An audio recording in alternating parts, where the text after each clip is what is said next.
దివ్యమైన మహిమలు కలిగిన ఆ రూపం అపురూపం. తిలకించగానే ఒళ్ళు పులకరించే రమణీయ పర్వం. వందలు వేల కిలోమీటర్లు దాటి సుదీర్ఘ ప్రయాణం చేసి అష్టకష్టాలు పడి అలసి సొలసి చేరుకునే హృదయాలను పులకింపజేసే దివ్యమైన ఆలయం. ప్రతి మదిని పులకింపజేసి ఆధ్యాత్మిక పరిమళాలతో వికంపజేసే తరుణం కొండకోణంలోని అమరనాథుడి దర్శనం. ఇంతటి మహిమలు, విశిష్టతలు, విశేషాలు కలిగిన ఆ పరమశివుడిని దర్శించుకునేందుకు ఎన్నో అవరోధాలను అధిగమించి భక్తులు తరలివస్తారు. అత్యంత కఠినమైన అమర్నాథ్ యాత్రపై ఈటీవీ క్షేత్రస్థాయి కథనం.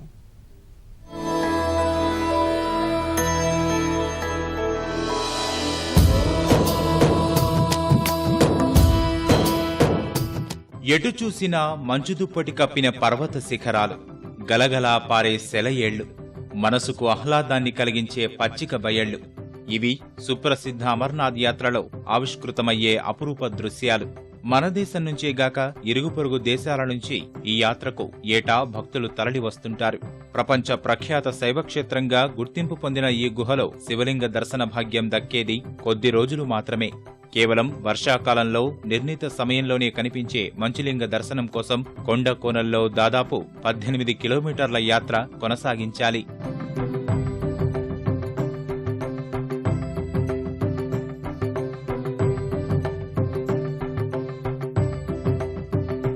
ఇరుకైన కొండదారులు, ప్రమాదకరమైన మూలమలుపులు, బారులుగా ముందుకు సాగే గుర్రాల గుంపులు ప్రతి భక్తుడి జీవితంలో మరపురాని మధురానుభూతులుగా మిగిలిపోతాయి.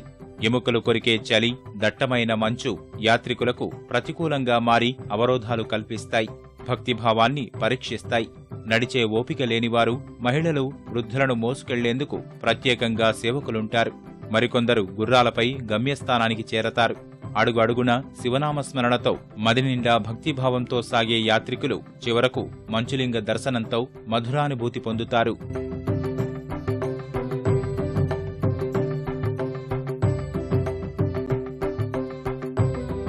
మెదక్ జిల్లా సిద్దిపేటకు చెందిన కొందరు భక్తులు అన్నదాన సేవా సమితి పేరిట ఇక్కడి నుంచి వెళ్లే భక్తులకు భోజనం, ఇతర సౌకర్యాలు అందిస్తున్నారు.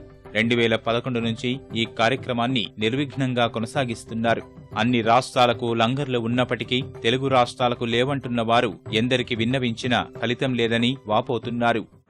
2010లో ఒక 45 గంటలు ఇక్కడికి బాల్తార్లో వచ్చి 4 రోజులు కుంభవర్షం పడితే మాకు చాలా ఇబ్బందులు ఏర్పడ్డాయి. అప్పుడు మాకు తెలిసి వచ్చింది ఇప్పుడు అన్ని రాష్ట్రాలలో లంగర్స్ ఉన్నాయి, మన రాష్ట్రం లంగర్స్ ఎందుకు ఉండకూడదు అనే ఆలోచన వచ్చి మా స్నేహితులందరం కలిసి 30 మందిగా టీంగా ఏర్పడి ఇది స్థాపించాము. తెలంగాణ, ఆంధ్ర లంగర్స్ లేవు కాబట్టి, మన భూమియం లేదు కాబట్టి సెంట్రల్ గవర్నమెంట్ రిప్రజెంటేషన్ చేశాము. గత 3 సంవత్సరాల నుండి రిప్రజెంటేషన్ చేశాము.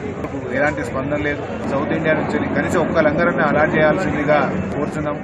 అమర్నాథ్ యాత్రకు వెళ్లే వారికి హెలికాప్టర్ సౌకర్యం సైతం అందుబాటులో ఉంది. తెల్లని మంచుకొండల మధ్య కొలువుదీరిన మహేశ్వరుడిని దర్శించుకోవడం అనిర్వచనీయ అనుభూతిగా భక్తులు అభివర్ణిస్తారు.